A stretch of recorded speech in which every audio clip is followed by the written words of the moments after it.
case anyone wants to call in and ask our guests questions. And we just thank you in advance. We give you glory, honor, and praise in Jesus' name. Amen. Amen and amen. Thank you, Lord. So, I'm so thankful that we are here and that we're talking about a topic that truly, speaks to, I know, lots of people's hearts, especially during the holidays, because I know a lot of people who are affected by domestic violence and are going through divorce or have gone through child abuse or child, separation or discussions of, trying to figure out what to do with the kids during these holiday seasons. You try to figure it out, right? You try to say, well, who's going to get the kids during Christmas, or who's going to get the kids during Thanksgiving, or what are we going to do now? And you try to do it as peaceable as possible. You try not to, you try to keep the waves kind of as peaceable during those seasons, right, Evangelist? Right. No confusion. Let's just compromise and do this and get it over with. Let's think about the kids, not ourselves.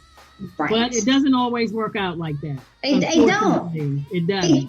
It doesn't always work out as much as you want to. It doesn't work out like you plan. Mm-hmm. And so, we have an amazing guest is here today. Her name is Nicki Davis. She's an amazing guest that we have here, and I'm gonna kind of leave it on to you right now, Evangelist, so that you can introduce her today and kind of give her. I'm gonna let you kind of give the bio of Miss Nicki Davis, if you don't mind.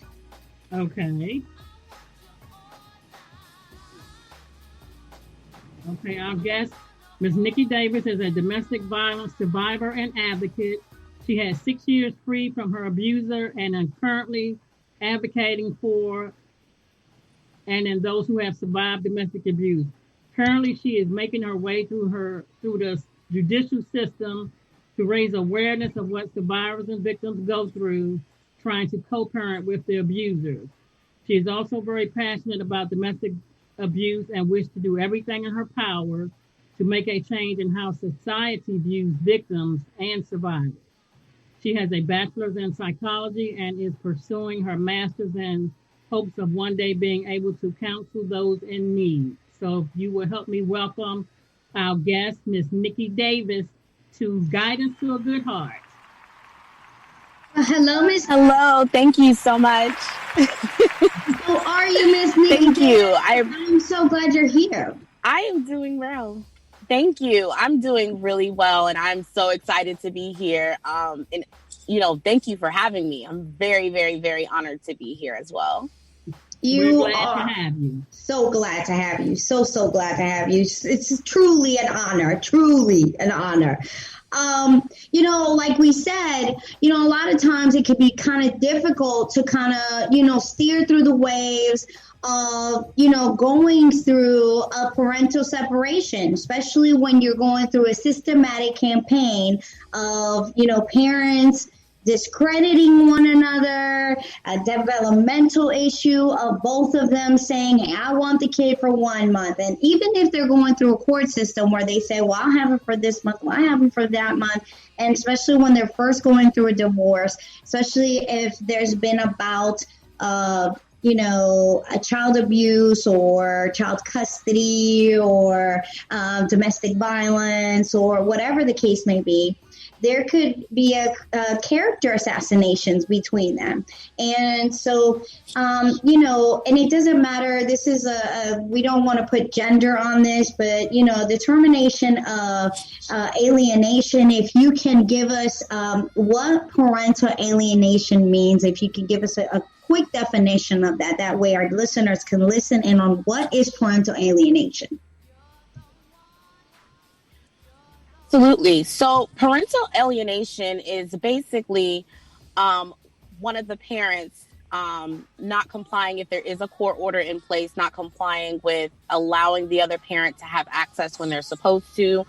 If there isn't a court order in place, just not allowing the parent to have access to the child at all, and completely just not letting the child, interact with the parent or their other side of their family. no matter, even if there's no issues, for that happening. So that is what parental alienation is. Yes. And so by that aspect, also, it can also be affection towards, it can also affect towards the parents, grandparents, aunts, uncles as well.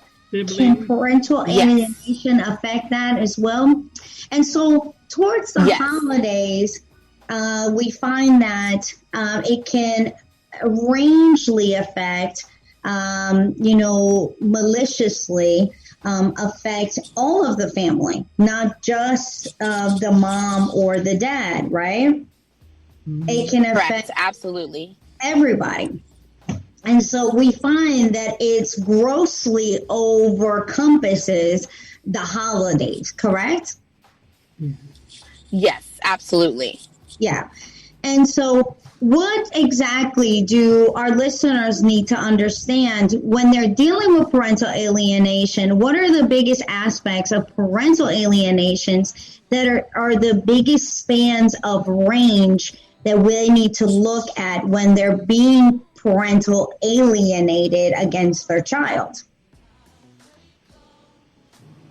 One huge thing is that, you have rights to your child unless your rights have been terminated by a court. So when this happens, the best thing to do is to kind of bring it to the court's attention what's happening in order for that other parent to be held accountable.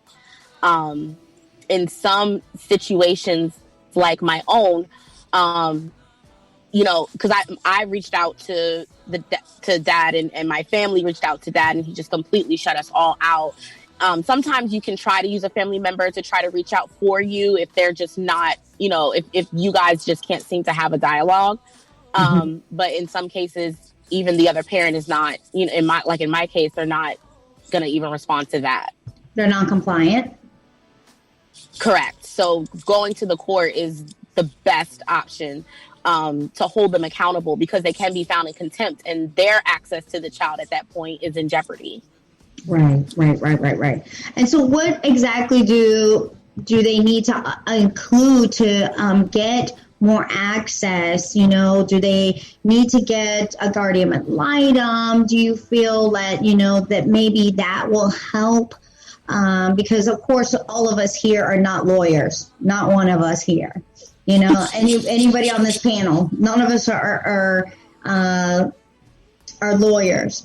But what exactly are the biggest things that, other parents do to alienate children from their parents? What was it in your story that you saw, within your story? A lot of what was going on. A lot of what was happening was so I was actually going to his house and trying to pick up my son, and I would send text messages and say that I was there, and I would wait 30 minutes, even though I'm knowing he's not going to give me access. And what was getting back to me from my son was, well, my dad says that you don't want to pick me up. And that wasn't what was happening at all. So it was kind of like he was trying to get him to feel like I didn't care about him or love him enough to come and get him, so that he could, I guess, be more loving to him than to me, because he didn't like the fact that we had such a close relationship, because I raised my son. He was with me for the majority of his life. Sure. So that was something that I saw, and it's very damaging to the child when that happens, because it makes them confused and like, well, why doesn't my mommy want to come pick me up? When what he didn't know was that I was coming there every weekend. And this was something I had in court, sending text messages saying, I'm outside. And he either said he wasn't going to give him to me, he wasn't home, or didn't respond at all. So, showing and keeping track of messages. And this is something the judge told me to do. Keep a transcript. He was like, communicating through text or email is the best option in this case, because it gives us an idea of what's really going on.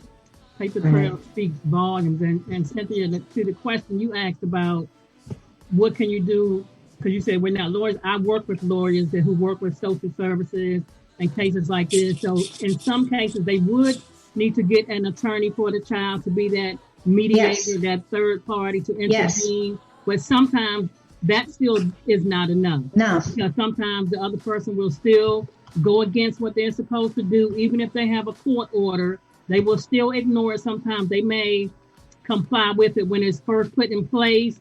Then maybe after 2 or 3 visits, they'll stop doing it and go right back to their old ways. And you have to end up keep dragging them to court. And that's all part of the game. That they want to keep having you drag you into court because they're not doing what they're supposed to do. Correct. In the long run, it's hurting the person is not seeing the child because now they have to keep paying a lawyer, coming up with money, keep taking off from work.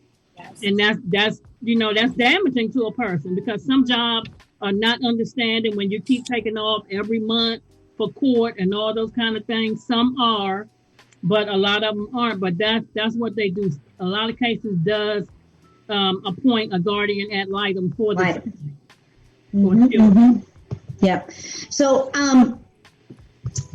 the biggest fans of range and parental alienation, and I think this is a big psychological thing, is that, parents, regardless of whether it's male or female, their biggest malicious intent is to base you into legal battles.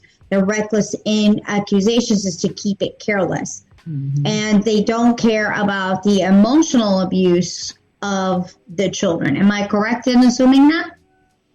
Yes. Yes. Absolutely. Absolutely. But what they have to remember is even if, okay, let's use Nicki's case, for example. Even if this goes on for, this is just a hypothetical, 5 years. At some point, dad has to understand and realize Elijah, I won't say his name, baby boy is going to get older. Okay. It's going to get older. And he's going to be wise to things. And believe it or not, he may understand now, even though when he's with dad, he may not portray that he knows what's going on. A lot of kids do. Kids do. But as he gets older, he's going to say, Dad, I want to call my mom. Get the phone and try to call mom. And dad may say, well, she don't have a phone or some lame excuse or whatever. But at some point, he's got to know it's going to turn around. It's going to turn around. He can try to turn him against her all he wants, and some of it may take. But at the end of the day, it's going to come to a point. It's going to all come to the light. Right. And so, how do, other than parents keeping, because, we can be the good parent. We can definitely be the good parent. And how can we keep from beyond the confusion of the pain of the divorce and losing a parent or being within that abuse situation? And because a lot of experts say, bad-mouthing the ex and keeping that, simultaneous bad-mouthing between you or the other spouse can be detrimentally harmful for that child. It is harmful. So keeping yourself from that harmful situation is detrimental. Can we agree that that's true? Yes, it is true. Very true. Definitely. I know one thing. Elijah kept coming up to me, and he kept, when the visits did, come back, because we went to court and the judge found him in contempt and was like, you need to let him go over her house. And Elijah was like, my dad said that you threw all his clothes outside and that you were crazy. And that, and what Elijah didn't know was his dad was abusing me, and I didn't want him to come back in my house. So I indeed put his clothes outside. But, but that is too much for his mind to comprehend. So I'm trying to do the right thing and keep that information from him. And I'm like, Elijah, that's just something we shouldn't talk about. But he's, looking at me like, well, Daddy said you threw my stuff outside and that you were crazy, and that's why he left you. And, and and it is harmful to the child because he's wanting answers from me, but I'm understanding that he's too young to comprehend to what the situation was, and I'm not providing it to him. So, and then it puts him in a confused state. Like, did my mom do this? She didn't say no. You know what I mean? And yes, it's very detrimental to badmouth and try to, put poison in their mind to try to turn the child against you. When ultimately, and I was lucky enough that Elijah is at an age that he's able to kind of understand a little better than younger children. Right. That what his dad is saying, he's like, my mom is not like this. This is not a normal behavior of my mother. So something is not right.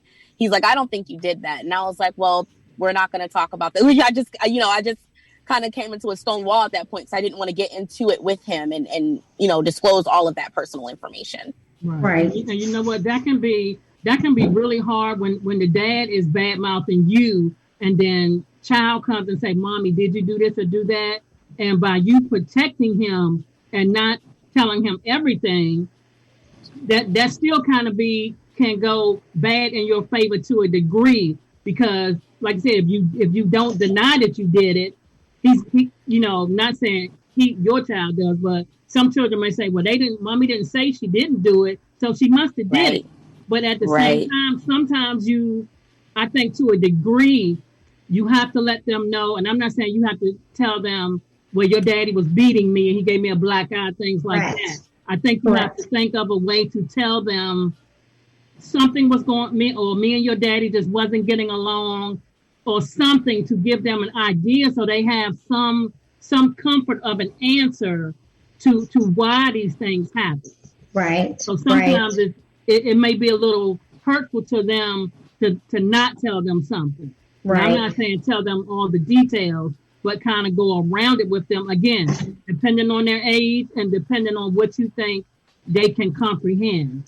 Right. If you have any questions, please don't forget to call Mix Station at 1-855-493-6499. If you have any questions for Evangelist Patricia Fowler, if you have any questions for myself, or if you have any questions for our guest, Nicki Davis, please do not forget to call right now at 1-855-493-6499. This is getting really interesting because, like you said, how do you possibly say those kind of, questions and answers and keep it kind of flowing without the child, being affected? Because you are seeing that one parent is affecting the child in some sort of way, and you're seeing that one parent is kind of saying one thing, but then the other parent is saying the other thing. One parent is saying, daddy is this way or mommy is this way. And you're kind of saying, you know what, mom and dad still love you. And then that's one parent is saying that. Even though there was abuse, even though there was whatever there was, one parent is saying, mommy and daddy still love you. Mommy and daddy are still here for you. And then the other parent is saying, you know what, your dad is blah, blah, blah, or your mom is blah. So it's keeping the child very confused. So how do you keep the conversation? And I guess the conversation, we need to have a verbiage so that we can keep children very entertained into this conversation at their age, correct? So how do we, I'm sorry. Kids understand more than we think they do. Right. Kids really do. I've talked to some kids as young as 5 and 6 years old. Correct. That understood some things, sexual abuse and those kind of things. And you would sit down and talk to them. You'd be like, right. Where did you learn this at? I'm an adult, but kids really understand. But I think it's hard. For example, if your child, Nicki, came to your house for a visit and he asked you some questions and he said, well, mommy, why this? Well, why I haven't seen you in 2 months or whatever. And you just said, well, your dad will not let me see you. Right. And then he's going to say, well, mommy, why? And that's going to go into a whole dialogue. But sometimes it's necessary. Now, he may go back home and say, yeah, Daddy, mommy said she wanted to see me, but she said you wouldn't let her. Yeah. And then he's going to give him a whole nother story about something you did that we know is not true, but it's still hurtful to the child. They need to have some type of information to hold them in the midst while they're being neglected. I agree. I definitely And that's essentially what happened, because Elijah did ask me. He said, where have you been? Because he kept my son away from me for a year. So my son is like, where have you been? And I said, mommy has been coming here every weekend and I've been waiting for you. And he was like, I didn't know that. Okay. And, instead of me just saying, well, your dad wouldn't I didn't bring that in. Right. I just said, I've been coming. I don't know what was going on, but I've been coming and I've been waiting for you. Wow. Because okay. mommy wanted to see you. And that's good to continue to keep that. And on the times when you do see him, you have to really strongly enforce your love towards him, so he understands and knows, regardless of what's going in his ears, that my mommy loves me no matter what anyone says. That's very important that you stress that to him. No matter what you see or what you hear, mommy loves you. Right. It's those positive reinforcements that we should definitely stay on and keep on for those empowering tips, to be able to put our children first, to focus on the time that we have and not get caught up on how much time we have with them or focusing on that quality time, but focus on what we have together and how much time we have together. And I think about the meaningful moments and the meaningful moments that we have that are special, and knowing that we must be flexible, not to compromise about the alienator, but flexible enough to not compromise ourselves and our time with that, and not know that we have to arrange our own timing for them. And knowing that whatever celebration or time that we have with them, it's about not us, but about our children. Right. That's what we need to understand. And remember that it's about taking care of them. That's the most extremest amount. It's about them sleeping enough, exercising enough, eating enough, spending time with their family enough, being kind to others, and keep trying to be better parents, even though if the other parent is not doing it, we need to continue to do it, and understanding that anger or that disappointment or that whatever thing that other parent is doing does not intrude into our own behavior, And so that they don't see what's being told to them. They should not see the behavior, negative behavior that they're being told mom is exhibiting, or if it's dad in a case, because it's not just always the moms is being neglected from the kids, it's dads too. Correct. There's a lot of men out here that don't get to see their kids because the mothers are whatever, I don't like you no more, we're not together, you don't need to see the child, or I want more child support, or whatever the case may be. Yes. So it's not just the moms, it's the dads too. I agree. What exactly do we have to do? And as I guess as a collective between all three of us, what best behavior do you think, or what best advice do you think we need to remember throughout this holiday season? Because I know so many women and men are experiencing so much during this holiday season, especially right now, dealing with so much and experiencing so much. I know that a long time ago, my mom was a single parent. She dealt with so much stuff, and, being single or even being with someone when she did end up with someone was a hard thing. But what advice do we give someone who is dealing with parental alienation? What best advice do each of you ladies have? One thing, and I apologize, I had to stop sharing my screen because my phone started to die. That's fine. But a huge piece of advice that I want to give is that don't give up, and don't give up hope, because where there's a will, there's a way. And people like myself and evangelists are doing our best to make sure that we are raising awareness in the judicial system and other areas to make sure that as a whole, that society sees this happening and knows about it, so that it's not overlooked in the courtroom anymore, so that, we're not consistently turned away with a discouraging ruling. And also another huge advice of mine is to keep a transcript. Those text messages saved me in court. And every day I went to that house and I said I was there. When the judge read all those messages and we came back, he looked at Dad and said, I don't care what you're saying. You were wrong. You were wrong for this. Yes. And that's a huge piece of advice I want to give, is keeping some kind of transcript of what's going on, something that you can hold in your hand. I was even screenshotting my location to show that I was really outside of his house. I went to those lengths, and it proved to be like my saving grace, because it showed what was happening. Because when we got to court, Dad was saying, you weren't coming. You weren't coming to get him. I had so much proof he couldn't say that. Right. That's so good. And that's what I always tell people, not even just for a situation like this, everyday life. I tell people, keep your receipts. Keep your receipts. You know how you see somebody on TV and they say, the police stop them and say, you look like somebody that was accused of something on such and such day. And I'm going to say, well, on December 13th at 10:33, I was at Target. So it couldn't have been me. This receipt could save my life.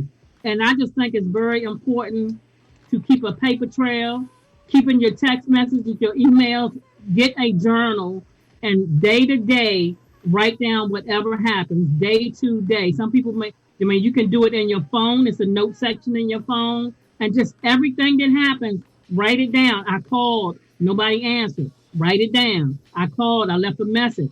Didn't get no return call. Write it down. Everything you do, write it down, because like you said, when you're in court, evidence talks.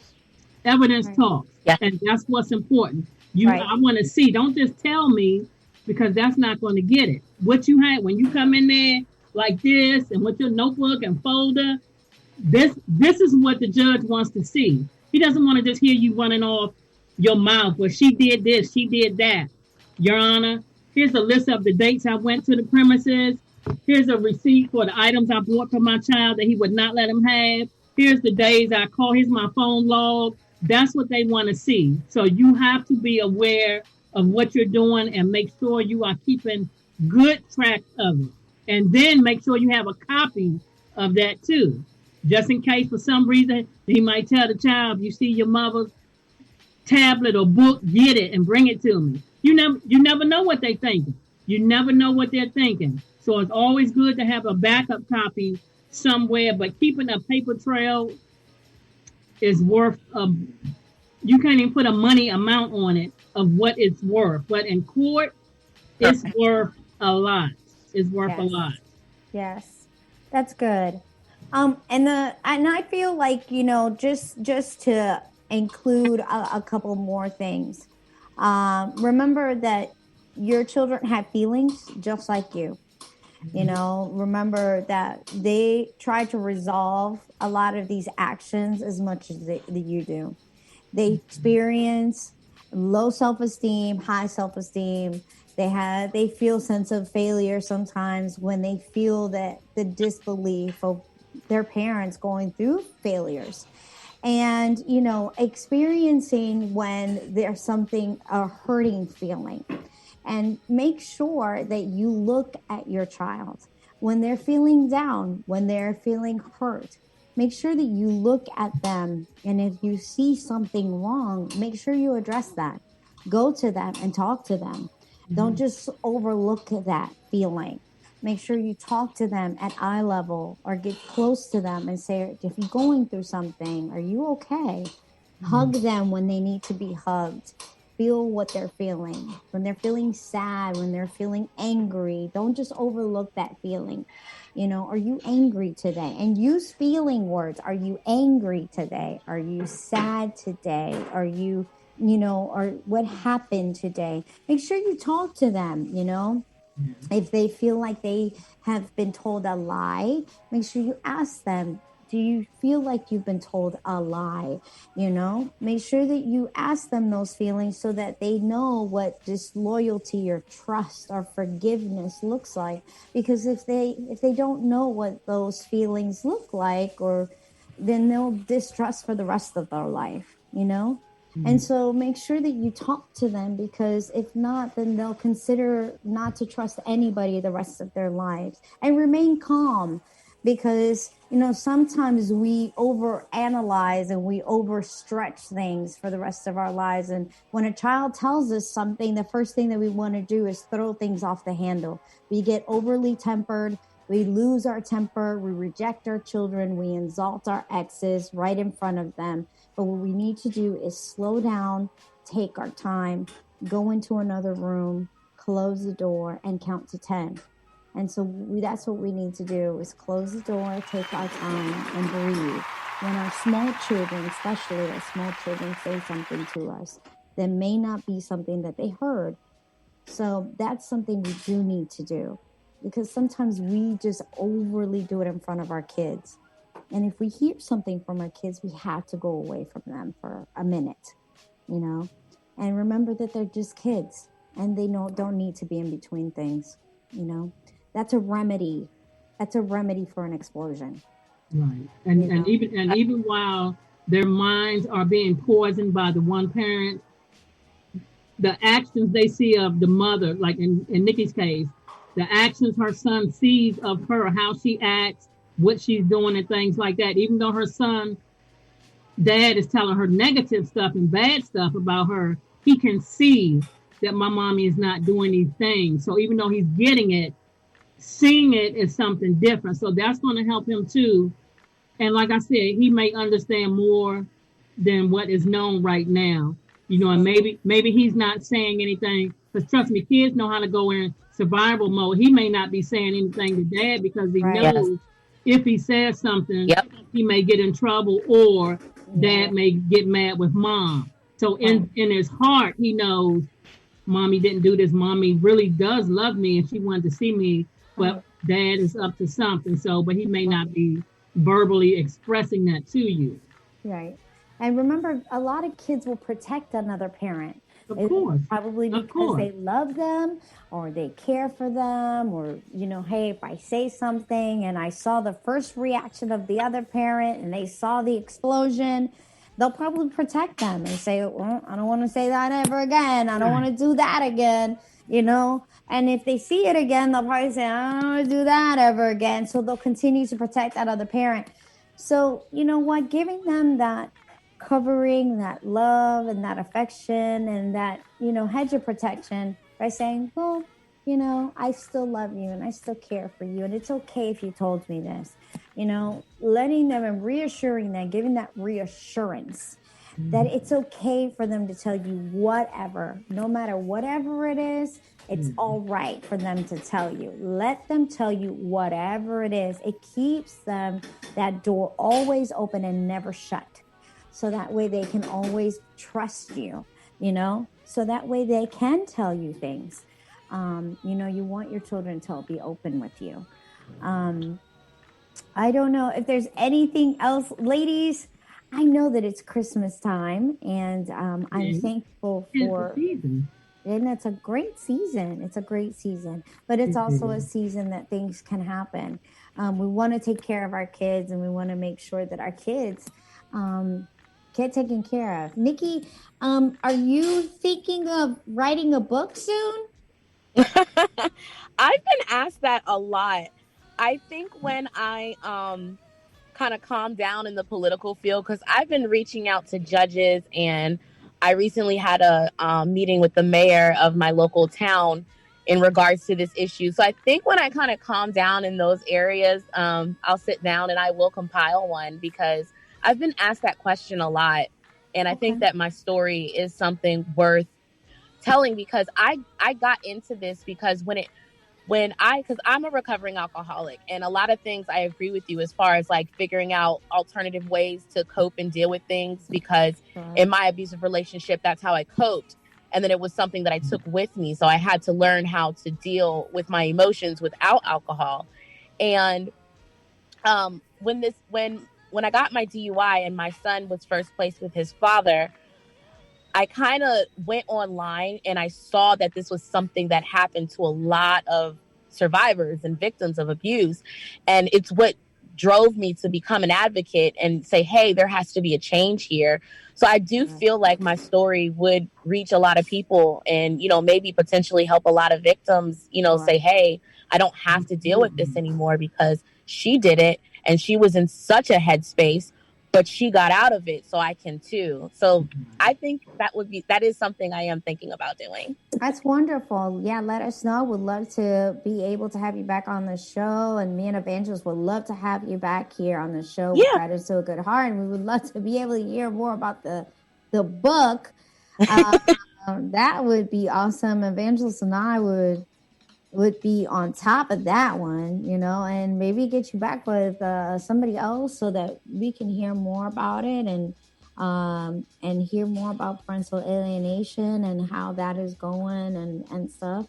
And hear more about the courageous acts of your son and yourself and all that you're doing, with your degree as well. But otherwise, ladies, I don't want to keep you guys. This is, we're on this holiday season and truly, I feel that, we should kind of make sure that we have the holiday season with our families. And so, ladies, Absolutely. There was one last thing I wanted to say. Yes. I want everyone to understand that children, you have to give them more credit. One huge thing that I thought was that my son was going to be with his father and was going to pick up those abusive tendencies. And I had worked so hard to put him in karate where they taught him how to manage his anger and his emotions.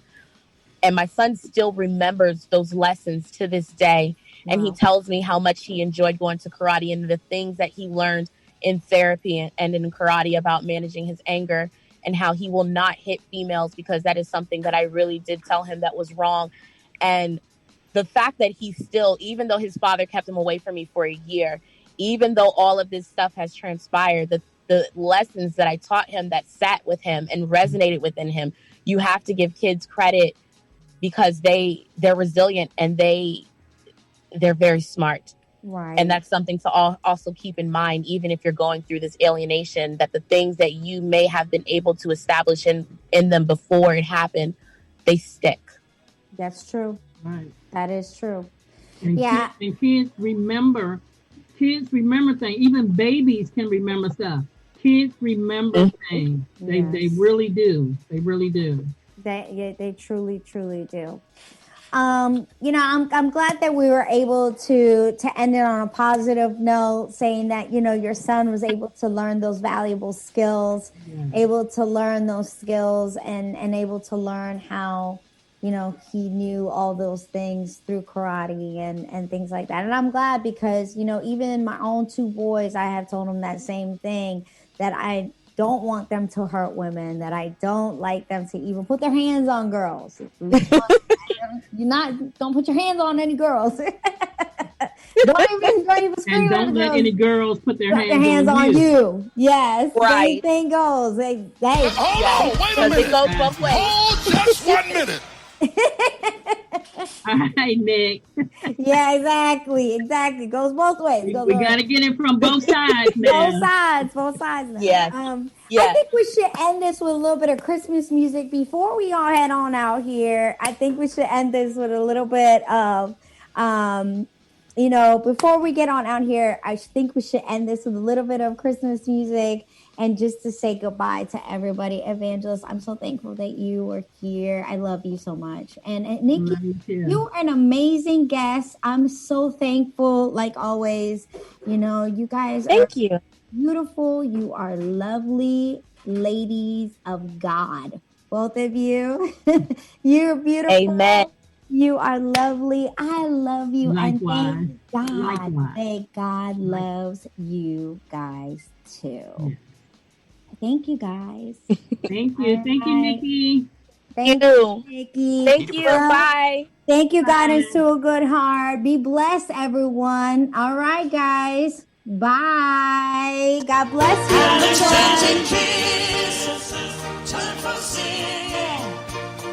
God bless you. We're gonna have a party tonight. I'm gonna find that boy underneath the Mr. Door. Kiss my candlelight. Ruby sway. Records play. All the old songs we love to hear.